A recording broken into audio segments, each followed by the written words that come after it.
ఆంధ్రప్రదేశ్‌లో స్థానిక సంస్థల ఎన్నికలకు రంగం సిద్ధమవుతోంది. ముఖ్యంగా ముందుగా మున్సిపల్ ఎన్నికలు పెట్టాలన్నది ప్రభుత్వ ఆలోచనగా తెలుస్తోంది. అయితే ఈ మున్సిపల్ ఎన్నికల్లో సంబంధించి పార్టీ గుర్తుల మీద జరిగేటువంటి ఎన్నికలివి. ఎందుకు అంటే గతంలో అసెంబ్లీ ఎన్నికల తర్వాత ఆంధ్రప్రదేశ్‌లో రాజకీయం పూర్తిగా మారిపోయింది. అంతకుముందు ఉన్నటువంటి ప్రభుత్వానికి సంబంధించి కేవలం వైసీపీ 11 స్థానాలకే పరిమితమైంది. అలాగే ఎంపీ స్థానాల్లోనూ కూడా పెద్దగా చెప్పుకోదగ్గటువంటి పెర్ఫార్మన్స్ లేకుండా పూర్తిగా తుడిచిపెట్టుకుపోయేటువంటి దారుణమైన స్థితికి వైసీపీ పడిపోయిన తర్వాత, ఇప్పుడు జరగబోతున్నటువంటి ఎన్నికలు పార్టీ గుర్తులపై జరుగుతున్నటువంటి ఎన్నికలు కావచ్చు. అలాగే కూటమి ప్రభుత్వం ఏర్పడి 2 ఏళ్లు అయ్యాక వస్తున్నటువంటి ఎన్నికలు కూడా కావడంతోటి ఈ ఎన్నికలపై అందరి ఫోకస్ కూడా నెలకొందని చెప్పుకోవచ్చు. అయితే ఇప్పుడు ఈ కూటమిలోని 3 పార్టీలకు సంబంధించి చూస్తే ఎవరు ఎన్ని సీట్లలో పోటీ చేస్తారు, ఎక్కడెక్కడ పోటీ చేస్తారు అనేటువంటి వార్తలు సహజంగానే అందరి దృష్టిని ఆకర్షిస్తాయి. ముఖ్యంగా కూటమి పార్టీలలోని టీడీపీ, జనసేన, బీజేపీ కంటే ఎక్కువ కూడా అసలు కూటమిలో పార్టీల పొత్తులు, ఆ సీట్ల పంపకము, లేదంటే ఎక్కడ ఎవరు చైర్మన్‌గా అవకాశం వస్తుంది, ఎవరికి ఎన్ని సీట్లు వస్తాయనేది వైసీపీకి ఎక్కువ ఆసక్తిగా మారిందని చెప్పుకోవచ్చు. ఎందుకు అంటే ప్రభుత్వంలో ఉన్నటువంటి 3 కీలకమైనటువంటి పార్టీలలో అక్కడ ఉన్నటువంటి అసంతృప్తులు తమ వైపు వస్తారు అనేది వైసీపీ యొక్క ఆలోచన. ఎందుకు అంటే గ్రౌండ్‌లో ఇప్పటికే వైసీపీకి సంబంధించినటువంటి కొద్దో గొప్ప క్లీన్ ఇమేజ్ ఉన్నటువంటి నాయకత్వం, సెకండరీ గ్రేడ్ లీడర్‌షిప్ అంతా కూడా పార్టీ మారినటువంటి పరిస్థితి. వైసీపీలో దాదాపు కొన్ని చోట్లయితే పోటీ చేయడానికి అభ్యర్థులు కూడా కరువే అనేటువంటి ఒక చర్చ కూడా సాగుతున్నటువంటి ఈ తరుణంలో కూటమి పార్టీల్లో సీట్లకు సంబంధించినటువంటి కొట్లాట జరిగితే అది తమకు లాభం చేకూరుస్తుంది అనేది వైసీపీ యొక్క ఆశగా కనపడుతోంది.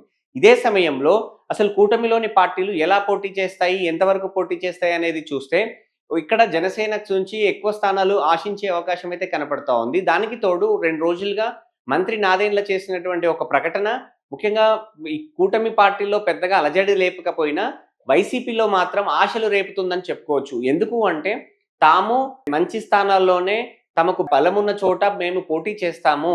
కూటమిలోని పార్టీలతో పొత్తు ఉంటూనే కానీ తాము మంచి స్థానాల్లోనే చెప్పుకోదగిన స్థానాల్లోనే పోటీ ఉంటుంది. తమకు బలమున్న చోట తాము ఖచ్చితంగా పోటీ చేస్తాము అని చెప్పి నాదెండ్ల మనోహర్ చాలా క్లారిటీగా ఒక ప్రకటన చేశారు జనసేన పార్టీ వేదికపై. ఎందుకంటే కొంతమంది అడుగుతారు, మనం ఎక్కడి నుంచి పోటీ చేయబోతున్నాం, స్థానిక సంస్థలు రాబోతున్నాయి, ఎన్ని సీట్లు ఇస్తారు, మనకి ఎన్ని సీట్లు ఇస్తారనేది కాదు కదా, మన నాయకత్వం ఎక్కడ బలంగా ఉంది, మన నాయకత్వం ఎక్కడ గెలవగలుగుతుంది, మన నాయకత్వం చూసి ప్రజలు ఏ విధంగా ఆదరిస్తున్నారో అటువంటి ప్రదేశాలు, అటువంటి ప్రాంతాలు మనం గుర్తించిన తర్వాతే అక్కడ మనం పోటీ చేయగలుగుతాం అనే హక్కు అప్పుడు మనకు వస్తుంది, మనం మాట్లాడగలుగుతాం. అంతేగాని 4 ఫ్లెక్సీలు కట్టుకుని పేపర్లో 4 అడ్వర్టైజ్మెంట్లు వేసుకున్నంత మాత్రాన మన నాయకత్వం రాదు మనకి. అది మాత్రం మీరు గుర్తుపెట్టుకోవాలి. ఆ తర్వాత కూడా దీనికి సంబంధించినటువంటి రకరకాలటువంటి అభిప్రాయాలు, చర్చలు సాగుతున్న తరుణంలో మేము పొత్తులకు కట్టుబడి ఉన్నాము. కానీ ఈసారి గతంలో ఏదైతే ఆ పార్టీ వ్యతిరేక ఓటు, ప్రభుత్వ వ్యతిరేకత ఓటు అనేది వైసీపీకి సంబంధించి చీలకుండా ఉండేందుకు తాము కొన్ని సీట్లను త్యాగం చేశాము. కొన్ని సీట్లలో ముందు వెనుక కూడా ఒప్పుకున్నాము. మాకు సీట్లు తగ్గినా కూడా మేము ఒప్పుకున్నాము. కానీ ప్రతిసారి అలాంటి పరిస్థితులు ఉండవు. ఈసారి కూటమిగానే స్థానిక ఎన్నికలకు వెళ్తాము. కూటమిలో భాగంగానే పోటీ చేస్తాము. కానీ మేము అప్పుడున్నటువంటి పరిస్థితులు ఇప్పుడు ఉండవు, అట్లా అనుకోవడం పొరపాటు అని ఒక ప్రకటన చేశారు.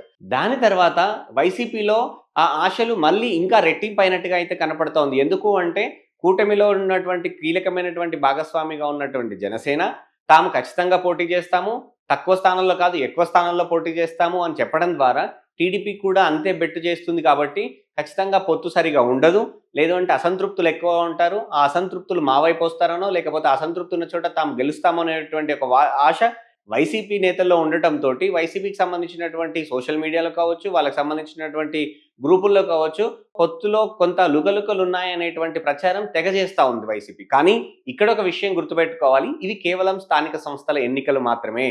ఇక్కడ స్థానిక సంస్థల అంటే ముఖ్యంగా మున్సిపల్ ఎన్నికలు ముందు రాబోతా ఉన్నాయి, పార్టీ గుర్తుల మీద రాబోతా ఉన్నాయి. కాబట్టి అక్కడుండేటువంటి స్థానిక పరిస్థితులు, అక్కడుండేటువంటి స్థానిక నాయకత్వం, అక్కడున్నటువంటి అభివృద్ధి ఎజెండా కావచ్చు, అక్కడున్నటువంటి గతంలో చేసినటువంటి పాలనలో ఉన్నటువంటి మైనస్లు, ఇవన్నీ కూడా ఖచ్చితంగా క్యాలిక్యులేట్ అవుతాయి. కేవలం పార్టీ గుర్తు మీద జరుగుతున్నప్పటికీ పార్టీ గుర్తుతో పాటు స్థానికంగా ఉండేటువంటి అంశాలన్నీ కూడా పరిగణలోకి తీసుకోబడతాయి.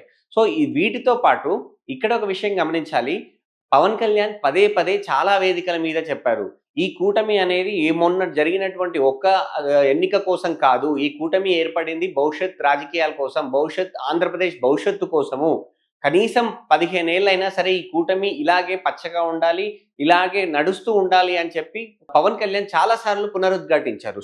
మేమందరం ఈ కూటమి ఒక 15 ఏళ్ళకి తక్కువ కాకుండా బలంగా ఉండాలి. మనందరం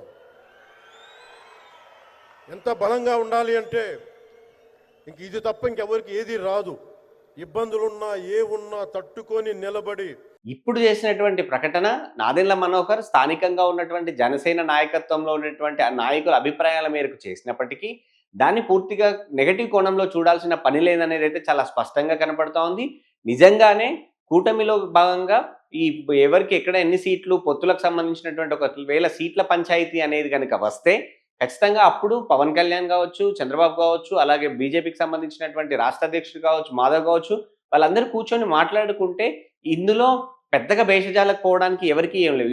వీటి వల్ల ప్రభుత్వాలు మారట్లేదు, లేదు అంటే ప్రభుత్వాలు కూలిపోవట్లేదు, లేదంటే కొత్తగా ప్రభుత్వాలు ఏర్పడేది లేదు. సో చిన్న చిన్న వాటిని ఖచ్చితంగా పరిష్కరించుకుంటూ ముందుకు సాగుతాం, ఒక అడుగు వెనకకేస్తాము, ఎవరమైనా అందరం కూడా ఆలోచించి అర్థం చేసుకొని ముందుకు సాగుతాము అనేది గతంలో చాలాసార్లు పవన్ కళ్యాణ్ చెప్పారు, ఇటు చంద్రబాబు చెప్పారు, లోకేష్ కూడా చెప్పిన నేపథ్యం ఉంది. కాబట్టి సో వైసీపీ ఆశలు అయితే నెరవేరట్లేదు అనేది అయితే చాలా స్పష్టంగా చెప్పుకోవచ్చు. దానికి తోడు జనసేన నాయకులకు సంబంధించినటువంటి అభిప్రాయాల మేరకు నాదెండ్ల మనోహర్ చేసినటువంటి ఏదైతే తాము పోటీ చేస్తాము, గతంలో తాము త్యాగం చేశాము, మళ్ళీ అలాంటి త్యాగంలు అనేటివి ప్రతిసారి ఉండవు, ఖచ్చితంగా బలమున్న చోట పోటీ చేస్తామనేది ఆయన చెప్పారు. సో ఇక్కడ ఒక విషయం అయితే చాలా స్పష్టంగా గమనించాలి. కూటమికి కూడా 3 పార్టీలు ఏవైనా కూడా స్థానికంగా బలం ఉన్నటువంటి పార్టీలకే సీట్లు ఎక్కువగా కేటాయించబోతా ఉన్నాయి. మున్సిపల్ చైర్మన్ కావచ్చు, వైస్ చైర్మన్ ఎన్నికల్లో ఖచ్చితంగా కూటమికి ప్రాధాన్యత ఉంటుంది. టీడీపీ చైర్మన్ ఉన్న చోట వైస్ చైర్మన్ జనసేనకు కావచ్చు, లేదంటే జనసేనకు సంబంధించినటువంటి వ్యక్తి చైర్మన్ ఉన్న చోట బీజేపీకో టీడీపీకో వైస్ చైర్మన్ ఇచ్చేటువంటి అవకాశం, ఇట్లా చాలా రకరకాలుగా అవకాశం ఉంటాయి. పైగా ఎటు దిగని పంచాయతీ ఉండి 2 పార్టీలు 3 పార్టీలు బలమున్న చోట చెరో 2.5 సంవత్సరాలు అనేటువంటి ఫార్ములాలు చాలా గతంలో చూసాం. సో ఇప్పుడు కూడా అలాగే నడుస్తుంది తప్ప, కానీ కూటమిలో ఏదో ఒకటి జరగాలి, కూటమిలో లుకలుకలు ఉండాలి, కూటమిలో అసంతృప్తులు ఉంటే తమకు మేలు జరుగుతుందనేటువంటి ఒక వైసీపీ యొక్కటువంటి ఆలోచన మరోసారి బయటపడింది. కానీ ఇది కేవలం నాదెండ్ల వరకు జరిగినటువంటి ప్రకటనే. అందులోనూ కూడా పూర్తి స్థాయిలో నెగటివ్ కోణంలో చూడాల్సినటువంటి అవకాశం అయితే చాలా లేదు అనేది అయితే చాలా స్పష్టంగా మనం అర్థం చేసుకోవచ్చు.